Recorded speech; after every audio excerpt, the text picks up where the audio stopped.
Bismillahirrahmanirrahim. Assalamu alaikum.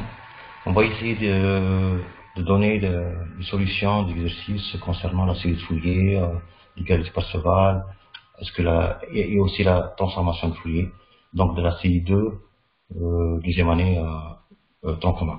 Donc vous avez l'énoncé, on va essayer de vous rappeler un petit peu, je ne vais pas vous les montrer l'énoncé parce que c'est inutile. Donc vous avez un signal périodique et vous cherchez sa forme trigonométrique de sa série de Fourier. Donc vous avez ici, j'ai mentionné en rouge pour dire que ça c'est une période, donc et puis le signal se répète avec une période. Donc on dit que le signal est périodique si x de t égale à x de t plus kt, k appartenant à z.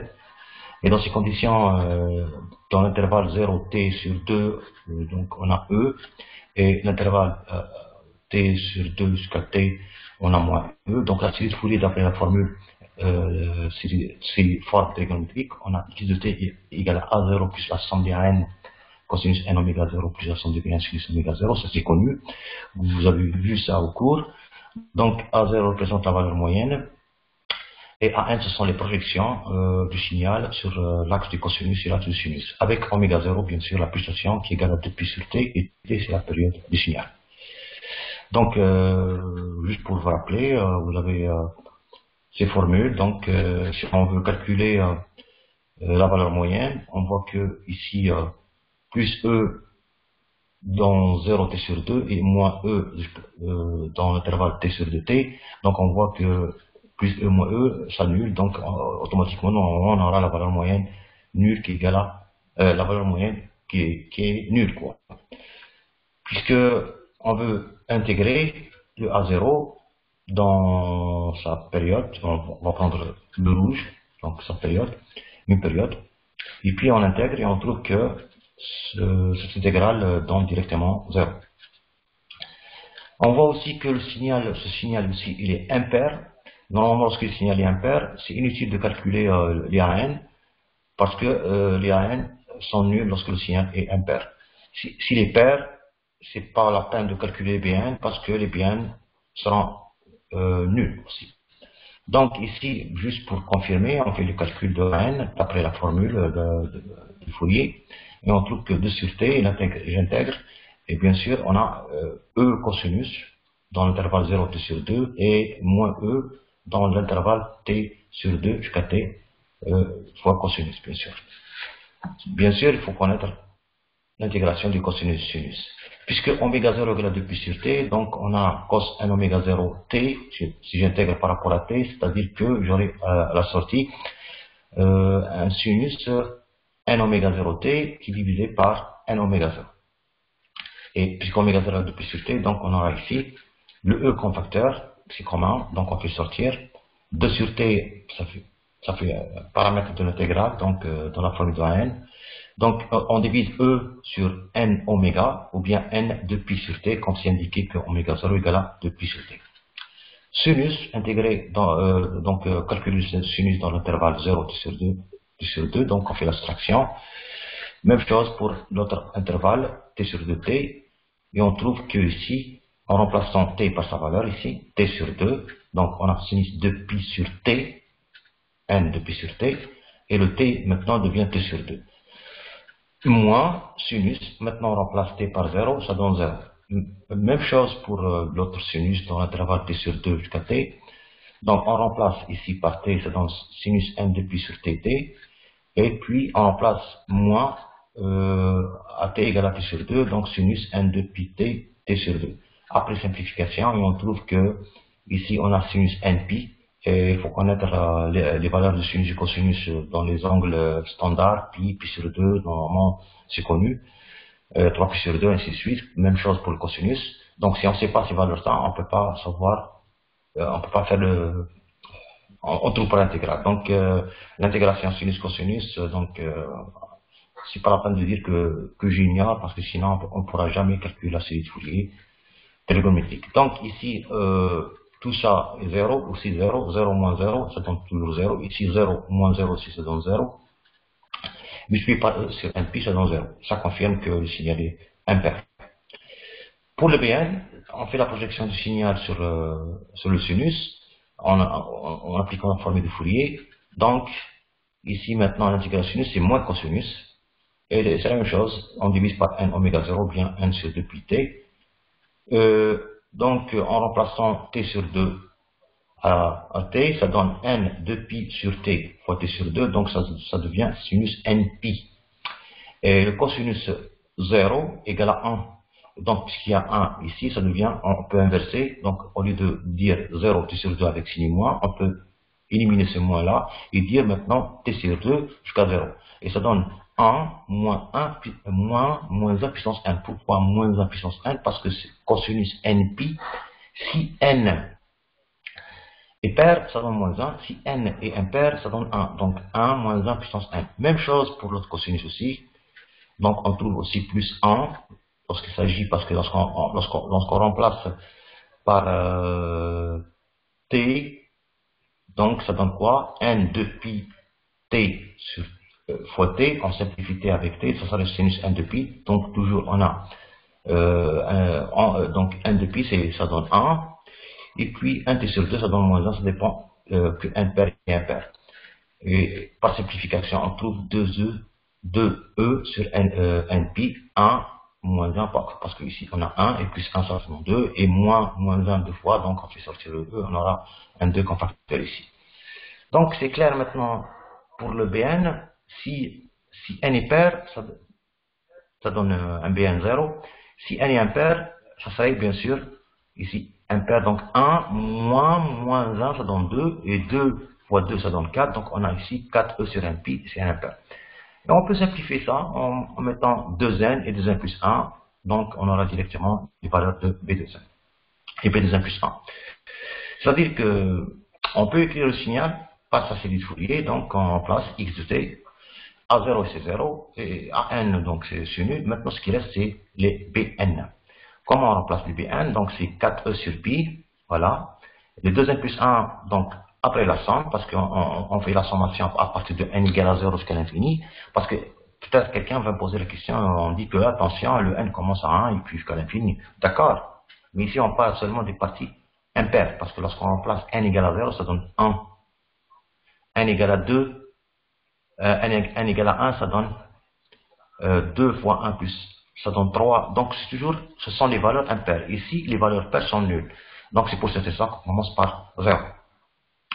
Donc vous avez ici par développement, donc si on remplace n par 0, ça donne sinus oméga 0 t. Si on remplace n par 1, ça devient ici 3 oméga 0, et ici sur 3, et ainsi de suite, 5, 6. Donc le signal, on peut l'écrire sous cette forme, sinus 3 oméga, 5 oméga, donc avec les pulsations impaires. Pour déterminer le spectre d'amplitude de phase, il faut bien connaître le cercle trigonométrique, la position de sinus et cosinus et l'angle qui existe entre ces deux signaux ou ces deux fonctions qui est égal à pi sur 2. On va montrer par la suite c'est quoi la phase exactement. L'amplitude, ça pose pas de problème. On peut le trouver, c'est simple. Mais la phase, toujours il y a une ambiguïté pour l'étudiant, des fois positif, des fois négatif. On verra la façon.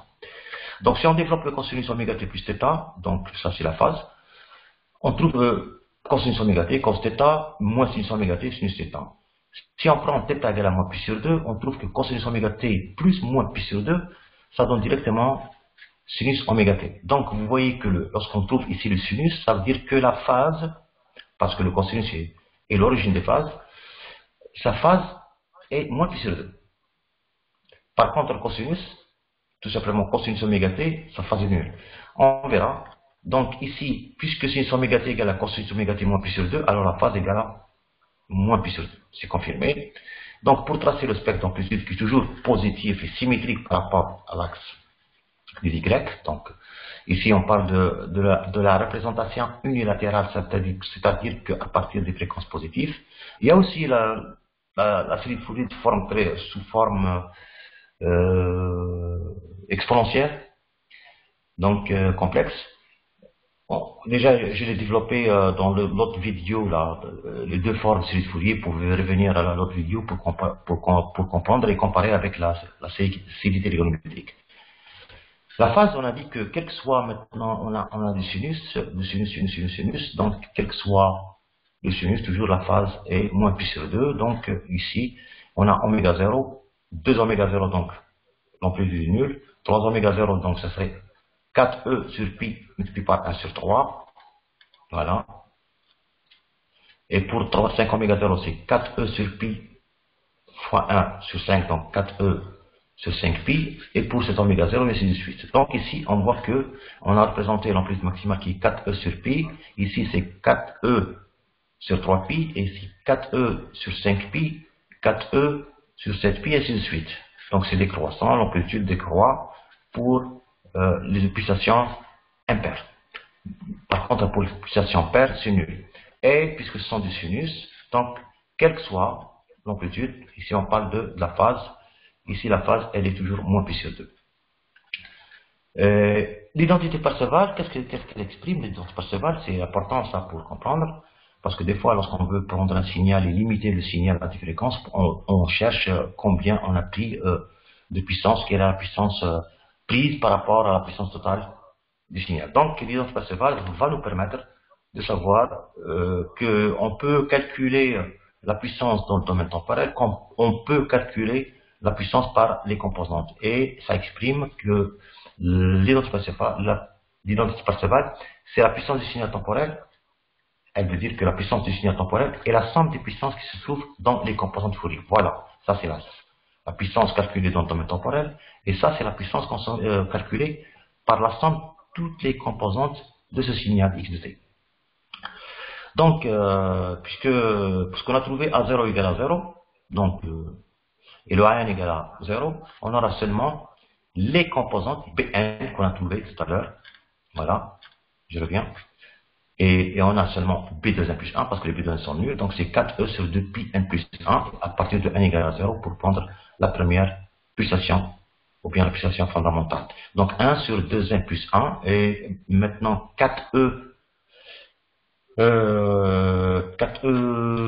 sur pi, ça donne donc 16e carré sur pi carré, et le n demi ici, donc le 2 rentre dans le produit, et ça c'est bien sûr provient de B2n plus 1. Ça c'est égal à e carré. On peut calculer la puissance parce que maintenant e au carré plus moins e au carré, donc e carré entre 0 et t, donc ça donne e carré t divisé par t, ça donne e carré. Donc c'est l'égalité, ça c'est l'identité, c'est équivalent, soit on calcule dans le domaine temporel ou bien dans le domaine fréquentiel, c'est la même chose et la même valeur. Donc ici, si on veut prendre par exemple 4 composantes, oméga 0 jusqu'à oméga 4, ici on a oméga 0, oméga 2, oméga 3, oméga 0, 2 oméga 0, 3 oméga 0 et 4 oméga 0. Pour 2 oméga 0 et 3 oméga 0, c'est nul. Donc, il nous reste seulement oméga 0 et 3 oméga 0. Et pour oméga 0, on a 4e sur pi. Et pour 3 oméga 0, on a 4e sur 3 pi. Le 3 provient un tiers. C'est bon. Alors, pour le B2 et B4, pour oméga 2 et oméga 4, c'est nul. Donc vous avez un demi. Ça c'est un demi. Les A0 et les A1 sont nuls, ce qui reste seulement les Bn. On va prendre le Bn carré, donc pour le cas oméga 0, donc ça donne 16e carré sur pi carré, parce que 4e sur pi, donc au carré ça devient 16 carré, 16 plutôt e carré sur pi carré, fois 1, et un tiers de B3, si on prend un tiers au carré, ça donne 1 sur 9, donc on a 7 composantes et 7 composantes, et pour les deux composantes sont nulles. Donc en addition, on trouve que c'est 80 sur 9 pi carré, e carré. La question maintenant, on a pris seulement 4 composantes.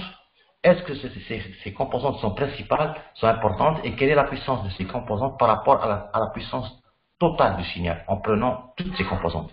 On a dit que lorsqu'on prend toutes les composantes du signal, ça donne directement e carré. Mais si on veut connaître le pourcentage, si on prend 4 composantes, quel est le pourcentage de cette puissance par rapport à la puissance totale? Il suffit de faire le rapport. Donc le pourcentage de puissance qui se trouve dans les 4 premières composantes est P4 sur Px. Px, c'est la puissance totale moyenne du signal. Et P4 pour les 4 composantes qu'on a calculées tout à l'heure.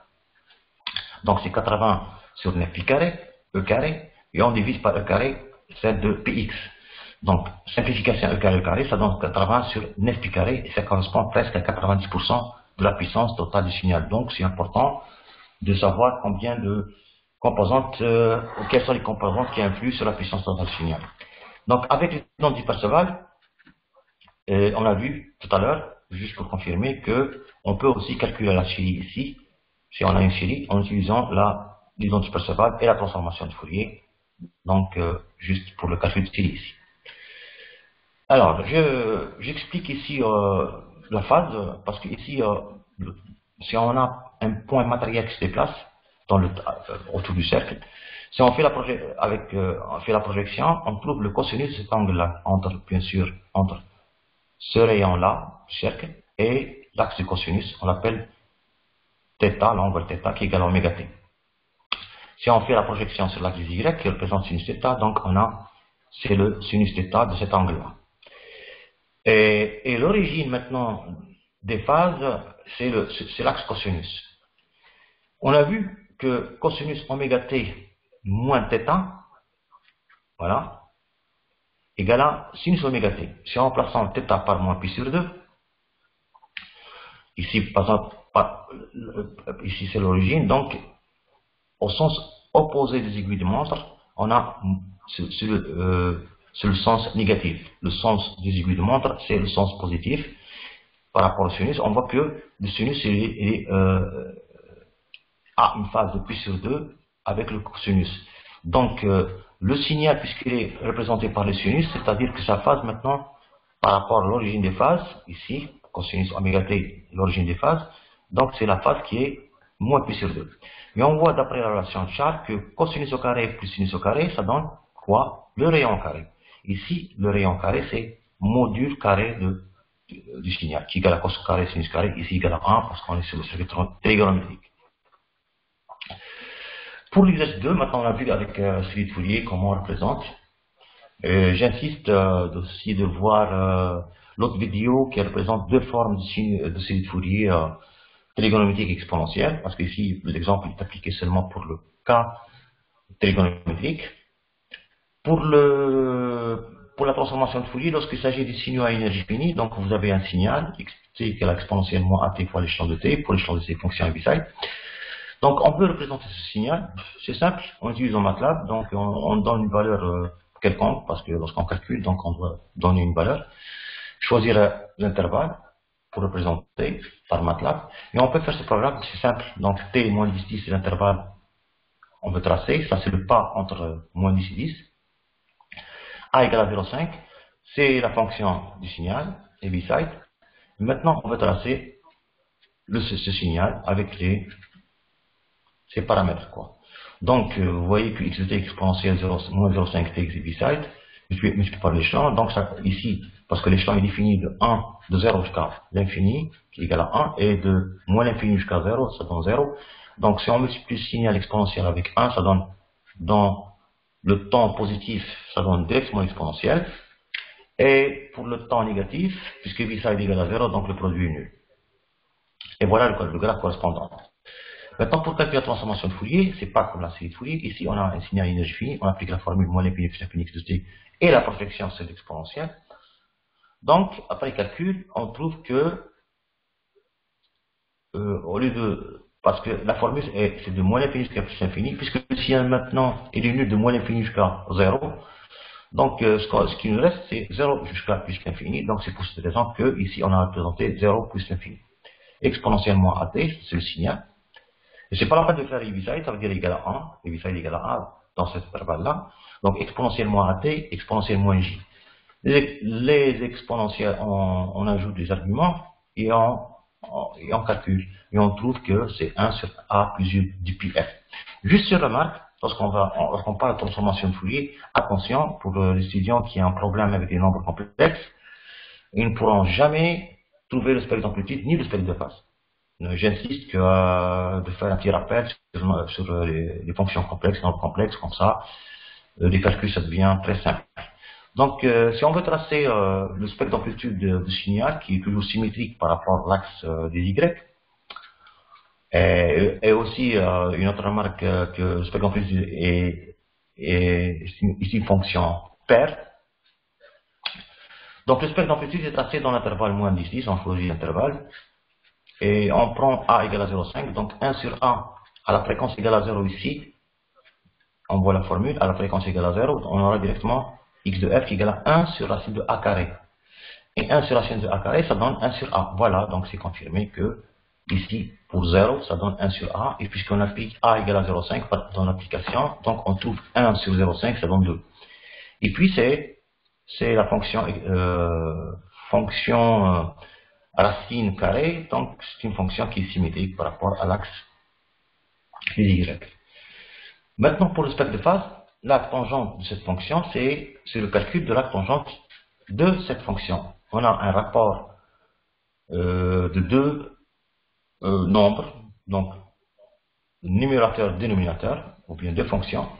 Maintenant, si on parle de l'argument de rapport de deux fonctions complexes, c'est l'argument du numérateur moins l'argument du dénominateur. On voit que le numérateur est un nombre réel positif, donc l'arc tangente égale à 0 pour un nombre réel positif. Et ici, donc, c'est 0 moins l'arc tangente des dénominateurs, parce que c'est une fonction complexe. Et puisque maintenant on parle de fonction complexe, ça veut dire que arc tangente de pi f sur a. Arc tangente imaginaire qui est de pi f sur réel qui est a. Alors, ici, arc tangente, la phase de ce signal-là, donc c'est arc tangente x de f qui égale à moins arc tangente de pi f sur a. Et la fonction tangente, c'est une fonction trigonométrique, l'inverse de la tangente. Ici, lorsque f tend vers moins l'infini, donc normalement vous avez moins pi sur 2. Moins pi sur 2, et puisqu'il y a le moins fois moins, ça donne plus pi sur 2 qui correspond à 1,57 à peu près. Pi donc 3,14 divisé par 2, ça donne presque 1,50, je sais pas combien, à peu près. Donc, pour f tend vers l'infini, ça donne aussi la tangente pi sur 2. Avec le moins, ça donne moins pi sur 2 qui correspond toujours à moins 1,57. Lorsque f égale à 0 et le arc tangente de 0, ça donne la phase qui égale à 0. Donc ici la phase, ici la fréquence, elle représente la phase de x de f. Pour l'exemple 3, donc on a pris un signal qui est composé de plusieurs fenêtres rectangulaires et on demande de calculer cette transformation de Fourier. Puisque le signal rectangulaire est similaire, donc on profite de la propriété du signal rectangulaire, il est connu. On va essayer de prendre un signal et de le dériver, par l'utilisation de la dérivée, pour calculer sa transformation de Fourier. On prend le signal centré et puis on fait le décalage. Parce qu'il y a la propriété de la dérivée, connue par la transformation de Fourier, ainsi que la propriété de décalage. On va donc exploiter ces deux propriétés pour qu'on puisse utiliser ce modèle-là pour appliquer au calcul de la transformation de Fourier du réalité. Alors, vous avez un signal centré de durée tau, réparti moins tau sur 2 avec donc plus A. Qu'est-ce qu'on cherche ici? Donc, il est centré, durée tau et en plus A. On peut l'écrire maintenant x de x sous la forme de A si tau est dans l'intervalle moins tau sur 2 jusqu'à tau sur 2 et 0 en dehors de cet intervalle-là. Donc, par application de la propriété de la dérivée de la transformation de Fourier, ainsi que si on veut calculer la transformation de Fourier de ce signal-là, c'est x de f. Donc, c'est la transformation de Fourier de la dérivée divisée par g de pi f. Ben, c'est simple maintenant, parce que lorsqu'on dérive le signal, on aura des impulsions, et la transformation de Fourier des impulsions, c'est aussi simple que pour d'autres signaux qui sont complexes. Donc, on calcule la dérivée. Si on dérive le signal, donc ici, la variation qui est infinie, ça correspond à l'impulsion de Dirac, mais maintenant, lorsqu'on parle de l'impulsion de Dirac, on le présente par une amplitude correspondante au saut là. Et un saut, on saute, donc le saut égale à A, de 0 jusqu'à A. Et ici, on descend à tau sur 2 de A vers 0, donc un saut de moins A. Mais ces sauts-là sont à moins tau sur 2 et à plus tau sur 2. Donc, en allant de moins l'infini jusqu'à l'infini, on balayer le signal et à chaque saut, il est représenté par l'impulsion. Ici, on a donc un saut d'amplitude A à moins tau sur 2 et un saut de moins A qui représente l'impulsion à tau sur 2. Et on peut écrire ce x' de t comme étant égal à A delta de tau plus t sur 2, ça correspond à cette impulsion, moins A delta de t moins tau sur 2. Donc la transformation de Fourier du signal dérivé est quoi? On calcule la transformation de Fourier de ce signal-là, on remplace ici, et on trouve directement x de f. C'est ça l'utilisation de la propriété de la dérivée. Donc x' de f, c'est la transformation de Fourier de ce signal-là. Donc transformation de Fourier, moins l'infini plus l'infini, delta de tau, et on fait sortir le a comme facteur, moins delta de tau, mais seulement delta de t moins tau sur 2 et delta de t plus tau sur 2. J'ai fait les couleurs rouges pour vous montrer comment on applique la transformation de Fourier pour les impulsions. De toute façon, il faut bien comprendre, c'est expliqué dans le cours, les propriétés de transformation plutôt de l'impulsion directe, c'est important. On l'utilise souvent, et surtout pour le signal périodique. Mais aussi, lorsqu'on dérive le signal, on tombe directement dans des impulsions, des fois, donc il faut savoir utiliser ces propriétés-là, de ces impulsions-là. Donc ici, lorsqu'on a produit de delta fois une fonction, automatiquement, qu'est-ce que ça donne?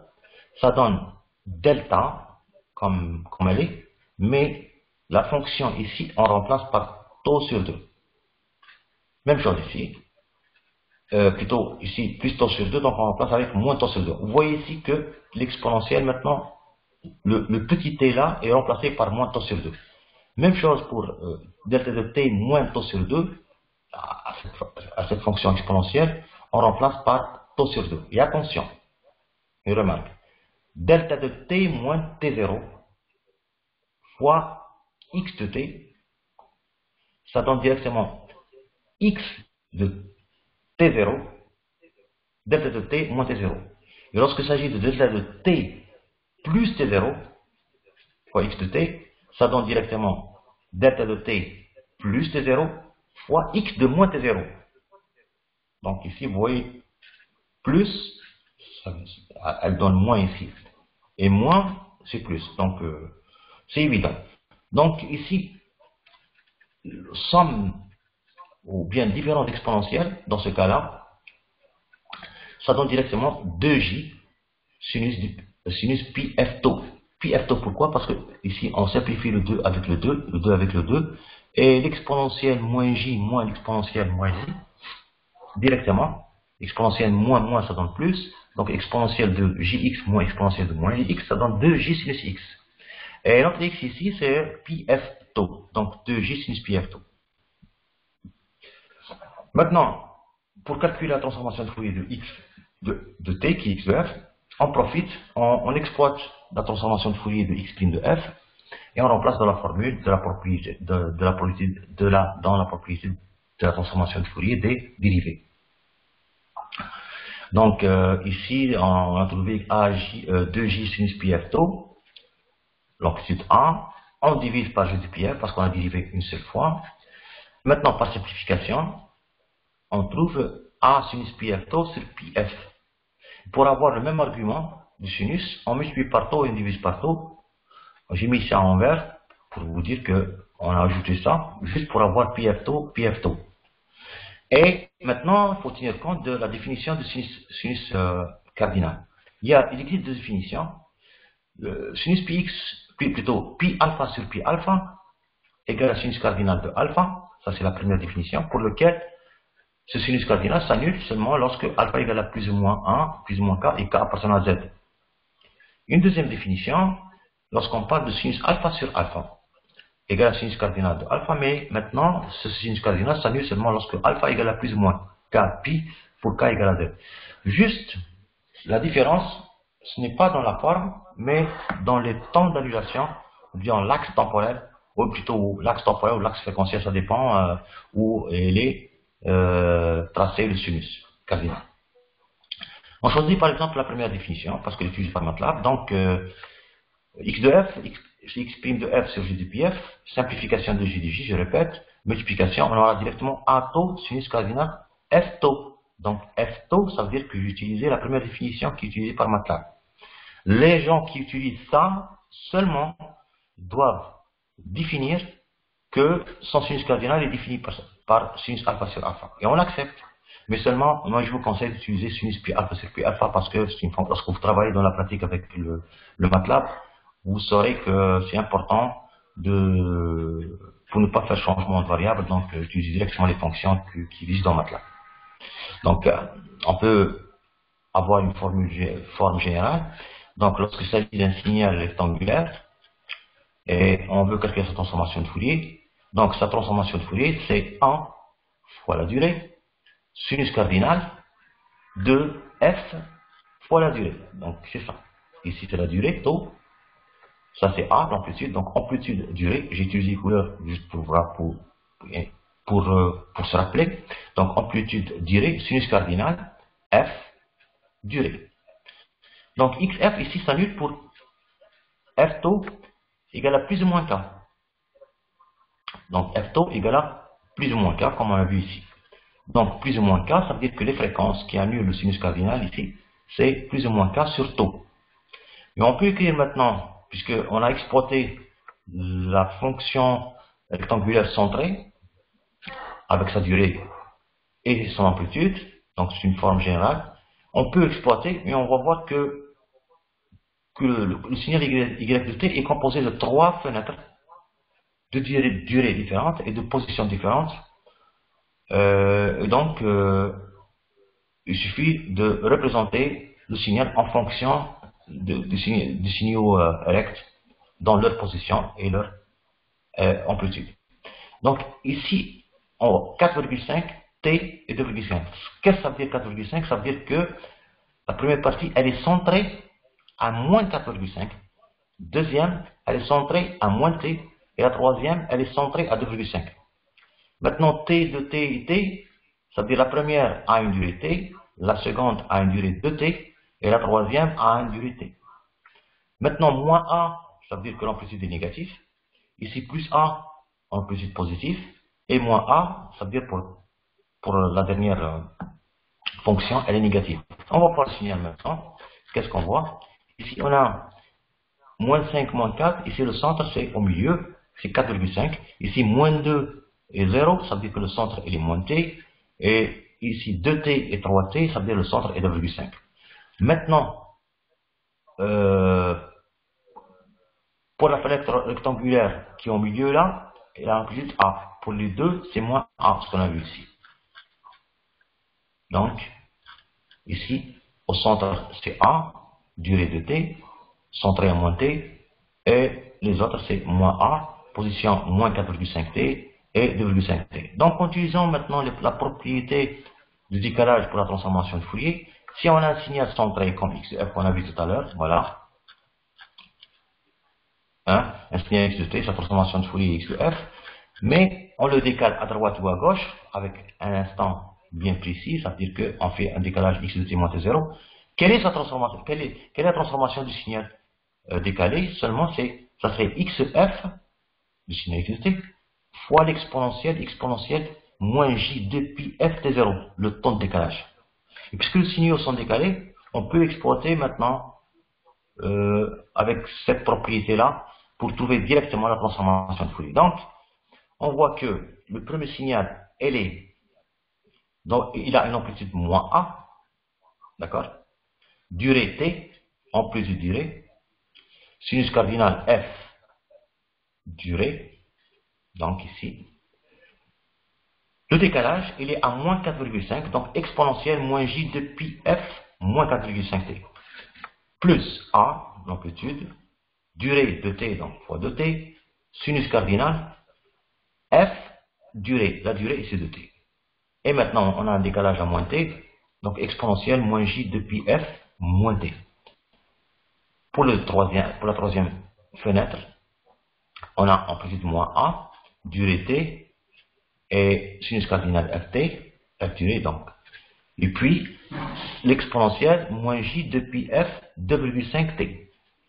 Et voilà, on a calculé maintenant la transformation de Fourier de Y de F. Y de T, la transformation de Fourier Y de F de Y de T.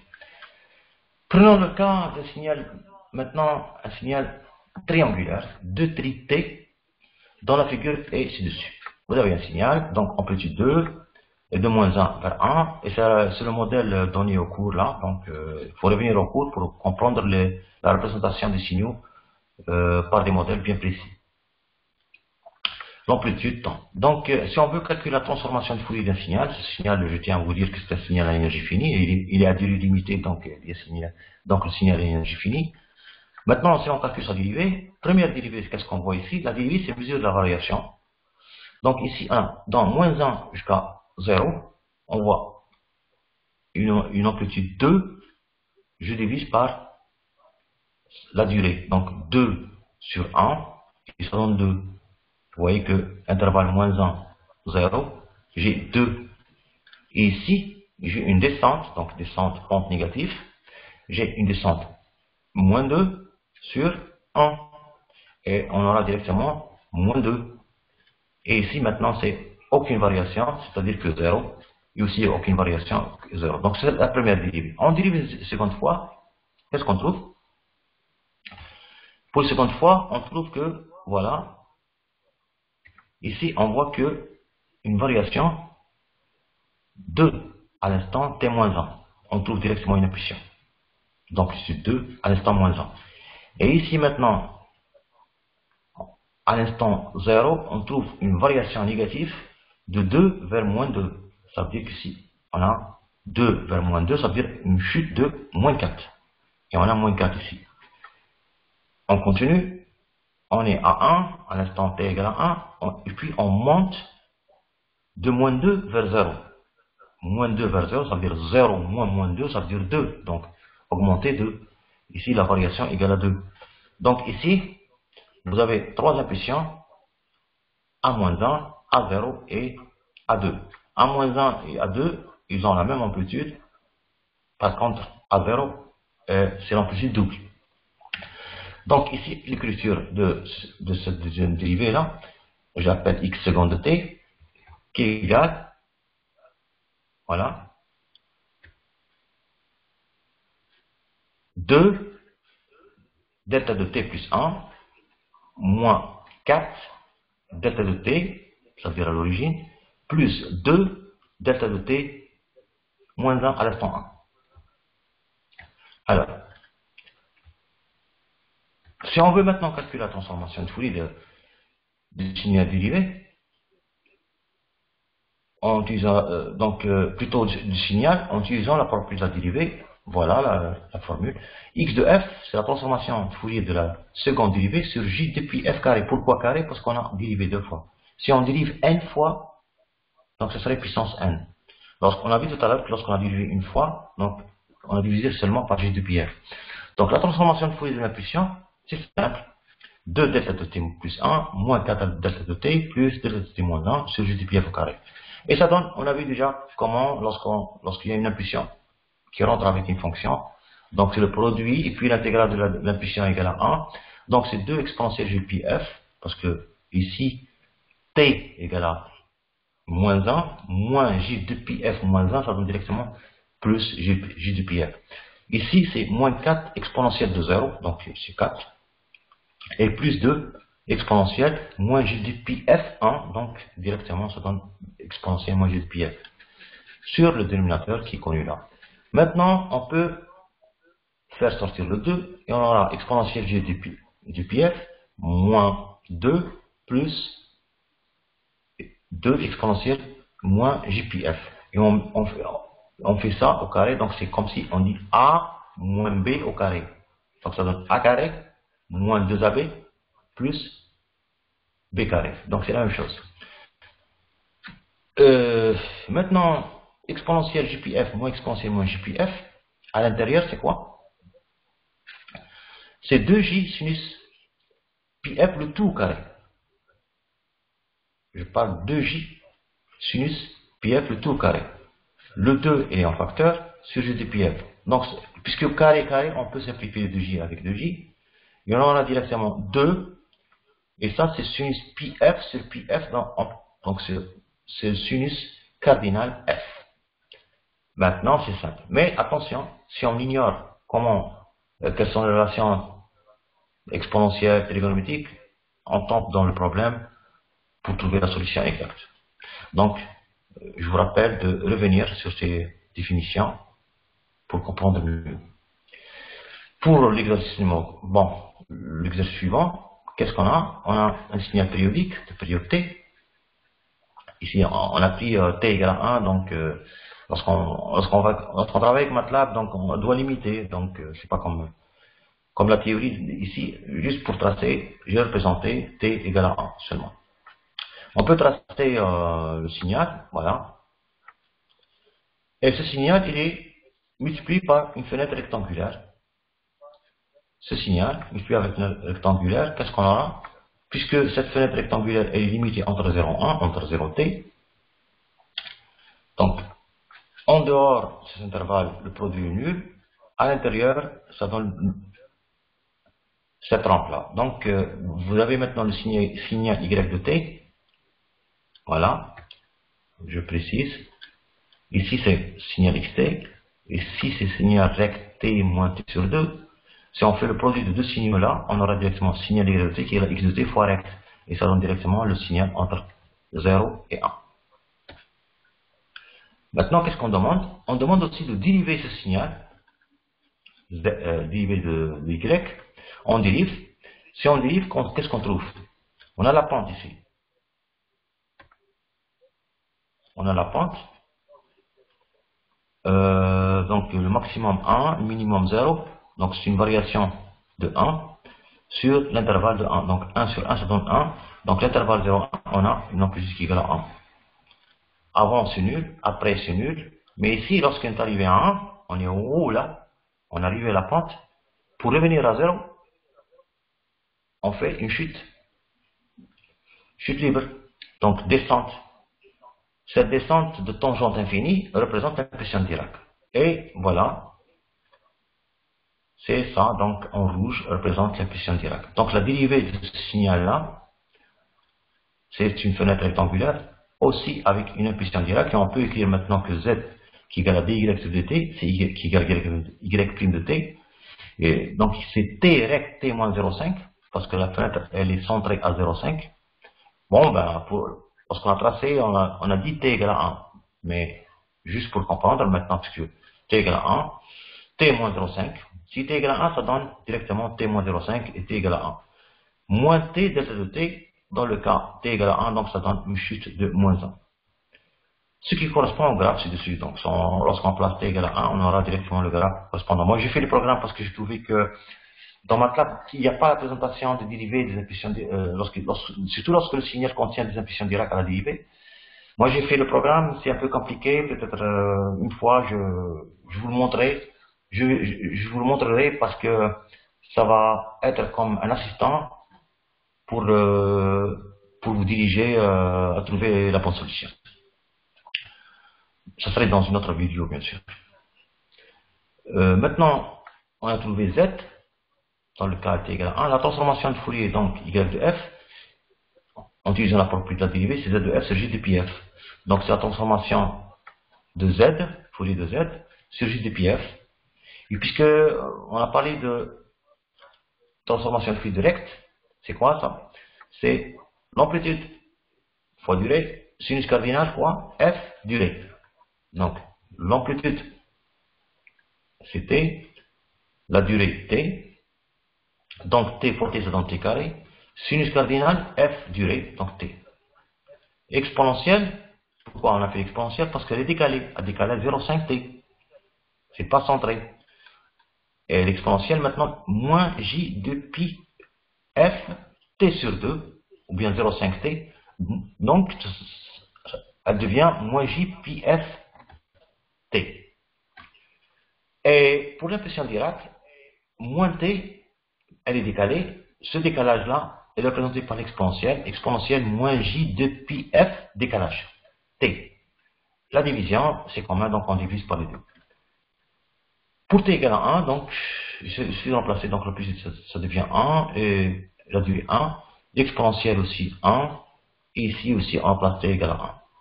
Ça, c'est la transformation de Fourier d'un signal produit de deux signaux d'Anti et rectangulaire. Donc, je pense que d'après cette vidéo, on a vu la série de Fourier trigonométrique, l'identité Parseval, l'exploitation de la propriété de la dérivée des signaux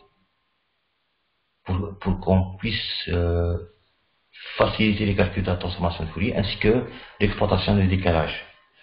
Moi, je vous conseille de refaire tout ça, de prendre un stylo et de refaire cette démonstration.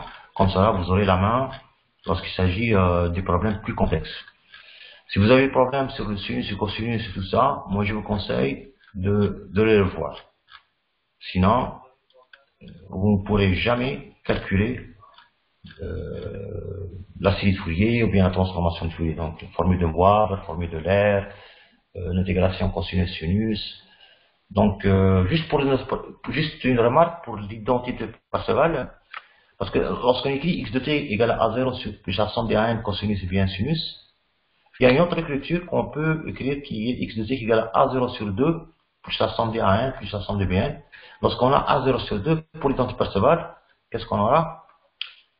Pour l'identité Parseval, voilà, on n'aura pas a0, on aura a0 sur 4. Donc attention, ça c'est une remarque. Mais lorsqu'on a a0, lorsqu'on a cette écriture-là, donc ça serait a0 carré. Mais si A0, si par exemple A0 sur 2, c'est une écriture qui est valable aussi. Donc lorsqu'on dit A0 sur 2, ça devient 2 sur T, au lieu de 1 sur T aussi. Et pour l'identité Parseval, donc ce serait A0 sur 4. Donc A0 sur 2, le tout au carré, ça donne A0 sur 4. Seulement c'est un changement de variable.